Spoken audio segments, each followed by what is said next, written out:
नमस्कार। झरिया के पूर्व विधायक संजीव सिंह ने शनिवार को अपनी चुप्पी तोड़ते हुए अपने जीवन की सबसे बड़ी पीड़ा सार्वजनिक की। उन्होंने कहा कि मेरे जीवन का सबसे बड़ा दुख यह रहा कि मेरे ही भाई नीरज सिंह की हत्या के मामले में मेरा नाम आ गया। उन्होंने कहा कि हम दोनों ने बचपन साथ खेलते हुए बिताया, बड़े हुए और हमेशा एक दूसरे के बेहद करीब रहे। ऐसे भी इस घटना में मेरा नाम जुड़ना मेरे लिए अकल्पनीय था।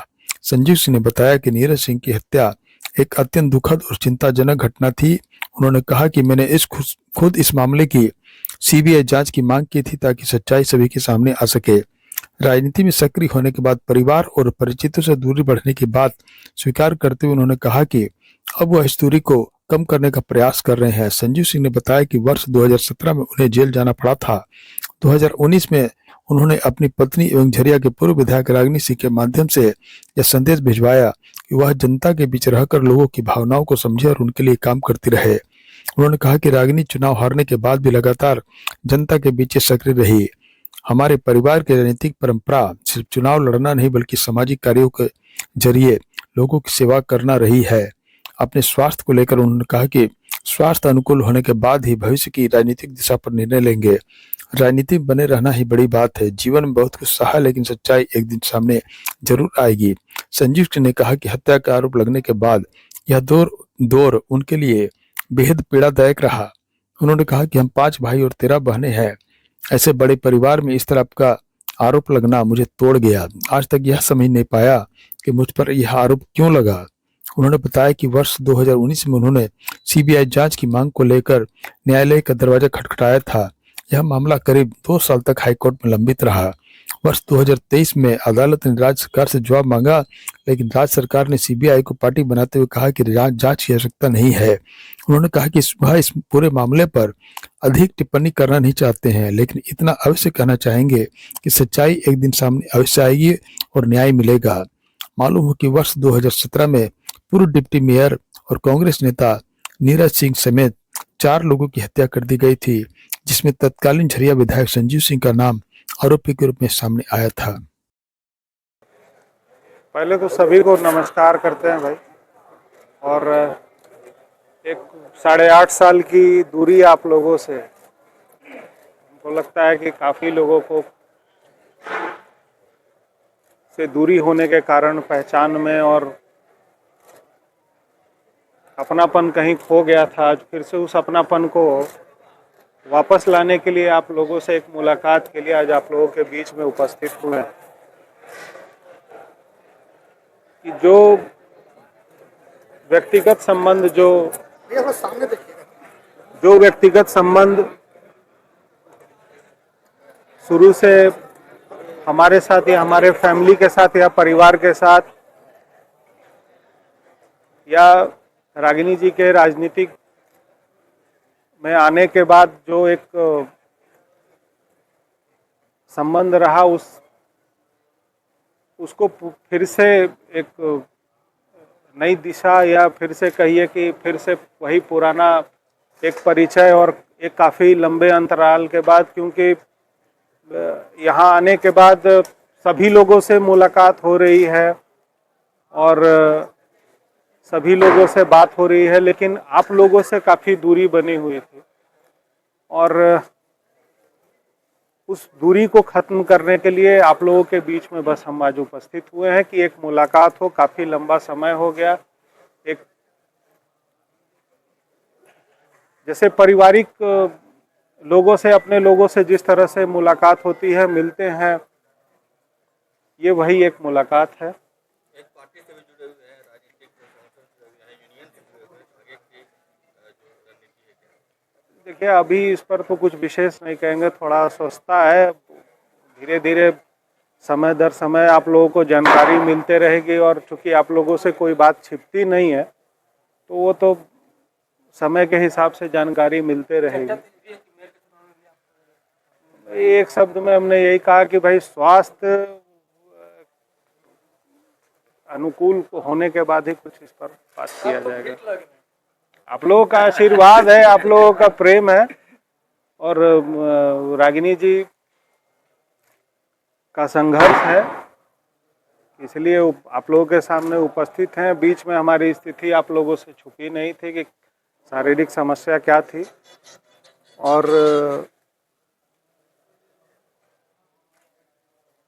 आज आप लोगों के साथ एक मुलाकात सबसे ज़रूरी थी, इसलिए मुलाकात। सबसे ज्यादा जिज्ञासा लोगों का है कि आपका राजनीतिक सक्रियता किस रूप में देखने को मिलेगा, क्या इसका जवाब? देखिए, राजनीतिक सक्रियता आप जहां तक जानते हैं कि ये स्पष्ट रूप से है कि 2017 में जब मैं जेल गया था और उस जेल जाने के क्रम में 2019 में रागिनी जी से मैंने बात की और बात करके इनसे व्यक्तिगत एक संदेश भिजवाया इनको, और इनको हमने कहा कि आप जो जिम्मेवारी हमारे ऊपर थी कि लोगों के बीच में रहकर उनकी उनके बातों को, उनकी जन भावनाओं को समझना और उस पर कार्य करना, तो मेरी अनुपस्थिति में इन्होंने काम किया है। और निश्चित तौर पर जब से हम यहाँ धनबाद आए हैं उस दिन से लेकर आज तक प्रत्येक दिन बहुत लोगों से मुलाकात हो रही है और जिन विषयों में लोगों की जो समस्या है, जहाँ तक संभव हो पाता है तो रागिनी जी से या हम अपने स्तर से प्रयास करते हैं, लोगों से बात करके उसका समाधान करने का प्रयास करते हैं। क्योंकि जो स्वर्गीय सुरेशदेव सिंह का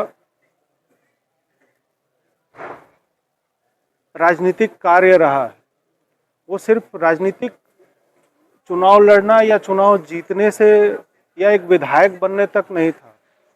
उनके मन में एक ये सोच था कि हम सामाजिक स्तर पर भी हम काम करेंगे, जहां भी लोगों को परेशानी होगी अपने स्तर से जो भी व्यवस्था होगी हम उसके लिए खड़े रहेंगे।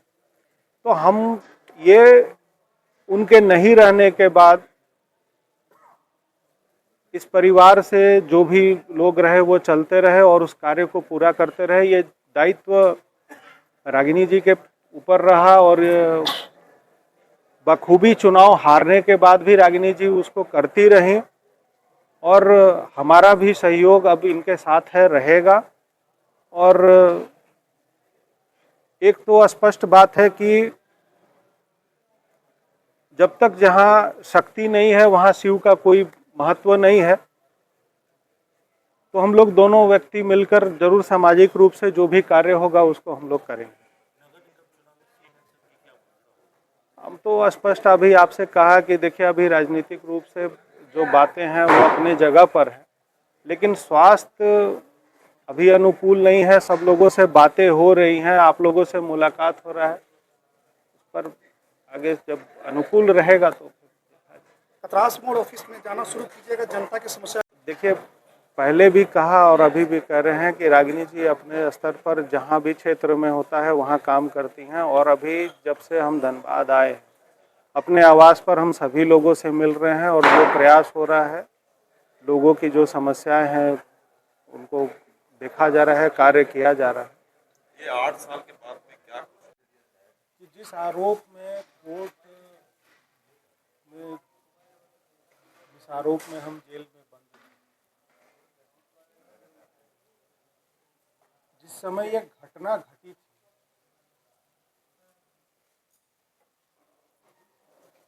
मेरे जीवन की जो सबसे बड़ी पीड़ा रही वो ये है कि नीरज जी के साथ जो घटना घटी ये बहुत ही चिंताजनक और चिंतनीय था कि इस परिवार के साथ ये घटना घटी। ये चूँकि ठीक है सामाजिक रूप से अलग विषय है, लेकिन ये इस परिवार के साथ, क्योंकि ये सुरेशदेव सिंह के परिवार से भी सब लोग जुड़े हुए हैं, उनके दुख उस समय हुआ था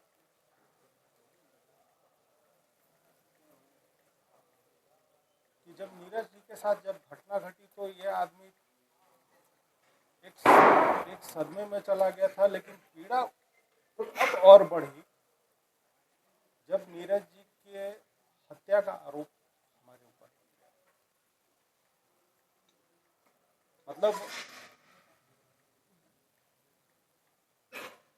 इस पीड़ा से ना उस समय ना आज और शायद भविष्य में भी मैं नहीं पाऊंगा कि ये कल्पना नहीं कर पाया कि आखिर वो आरोप मेरे ऊपर क्यों लगा। और लोग जो समझे, जिसको जो समझना है, हम किसी कोई टीका टिप्पणी नहीं करना चाहते हैं, लेकिन एक बचपन से लेकर और एक जवानी के उम्र तक हम लोगों को लगता है कि हम लोग साथ में रहे, खेलना कूदना सब कुछ हुआ। और ये चूंकि हम लोग हमारे परिवार में 5 भाई और 5 भाइयों में सभी के बाल बच्चे में मिलाकर हमको लगता है कि 13 भाई और 13 बहन हम लोग थे। कोई हम लोगों से बड़ा, कोई हम लोगों से छोटा, कोई हम लोगों से हम उम्र का। और इस परिस्थिति में यह आरोप लगना बड़ा ही मतलब बेचैन करके रखता है। ये मेरे लिए सबसे पीड़ादायक रहा, क्योंकि जिनके साथ बचपन से लेकर राजनीतिक क्षेत्र में आने से पहले तक जब एक दूसरे के साथ सभी भाइयों के साथ मिलकर खेलना कूदना, साथ में कहीं जाना, बहुत सारी अच्छे बुरे घटनाओं में साथ रहना, ये मुझे हिला कर दिया।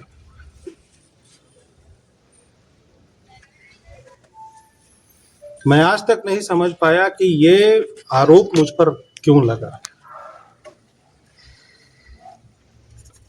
और मैं शुरू से आज तक इस विषय में अखबार में, मीडिया में जब भी न्यायालय के दौरान प्रस्तुति होती थी, मैंने अपनी बातों को रखा था और स्पष्ट कहा था, लेकिन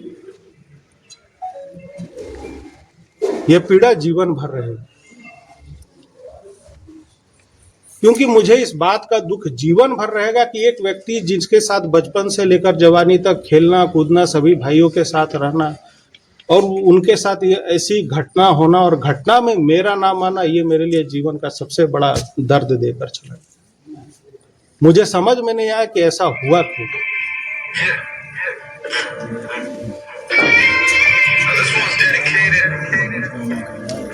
मैंने अपनी स्तर से ये प्रयास भी जरूर किया था कि इस केस में सीबीआई जांच हो, लेकिन जब मुझे इस केस में सीबीआई जांच का कोई जगह नहीं मिला तो हम 2019 के बीच में हम न्यायालय में भी गए और यह मामला 2 साल तक झारखंड उच्च न्यायालय में मामला लंबित रहा। और जब इस मामले की सुनवाई हुई तो राज्य सरकार से 2023 में, जिस समय मैं अस्वस्थ था, उस समय सरकार से ये उत्तर मांगा गया था कि क्या इसमें सीबीआई जांच की आवश्यकता है। तो 2023 में राज्य सरकार द्वारा ये उनके तरफ से उनके वकील अपीयर हुए राज्य सरकार के तरफ से, उन्होंने कहा कि इस केस में सीबीआई जांच की आवश्यकता नहीं है। लेकिन मेरी पीड़ा ये रही कि इस केस में सच्चाई सामने आनी चाहिए थी और उसमें उस समय राज्य सरकार को भी 2023 में या उनके लोगों को इसमें समर्थन जरूर करना चाहिए था। और वो फाइल हमने खुद किया था, मैंने राज्य सरकार और सीबीआई को उसमें पार्टी भी बनाया था, हमारे पास कागजात भी हैं। एक लौता पूरे धनबाद से, इस परिवार से, पूरे झारखंड से एक लौता मैं एक ऐसा व्यक्ति था इस केस में या उनके परिवार से, इस परिवार से, कि हमने सीबीआई जांच के लिए हमने उच्च न्यायालय का दरवाजा खटखटाया।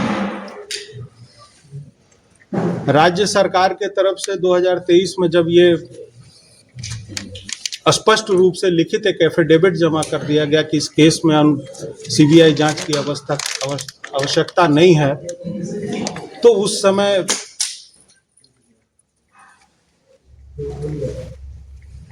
उच्च न्यायालय और बाकी लोगों के द्वारा ये कहा गया कि अब इसमें जांच नहीं होगा, और वो उसमें मामला हमारे पक्ष में नहीं आया।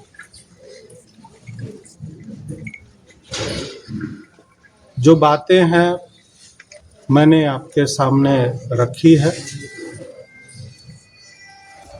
ये पीड़ा जीवन भर रहेगी।